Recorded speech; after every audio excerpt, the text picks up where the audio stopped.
In this guide, we're going over how you could set up your Amazon Fire TV stick step by step. Before we do get into this guide, make sure to like the video and subscribe to the channel with all notifications on. It really does help the channel and lets us know that you want more content like this. We'd greatly appreciate it. And if at any point throughout this guide you did have any questions, just ask them down in the comment section below and we could help you out further. I'm going to be doing my best to reply to every single comment down there. Now inside the box, you're going to get a Fire TV stick, a Fire TV remote, 2 batteries, a power cable, a wall adapter, and an HDMI extender, which is optional. Begin by just inserting those batteries into the remote so it's ready to go, and then from here take the power cable and connect it to the micro USB port on the side of the Fire TV stick.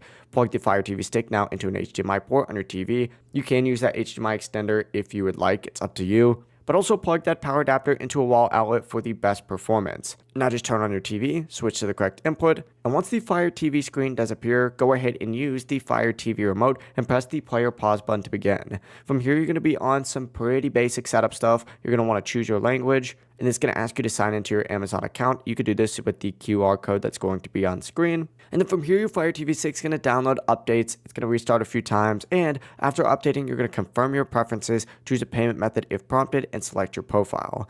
Now you can go ahead and navigate all the way over to the right, select this little app thing, and go into the App Store and download whatever apps you would like. And once everything does load, you can open up those apps, browse shows, download even more apps, or even use the Alexa remote built-in feature. It really is as simple as that. Your Fire TV stick is going to be fully set up and ready to use. If this guide did help you out, make sure to like the video and subscribe to the channel with all notifications on. It really does help the channel and lets us know that you want more content like this. We'd greatly appreciate it. If at any point throughout this guide you did have any questions, just ask them down in the comment section below and we can help you out further. Have a great rest of your day though. Peace.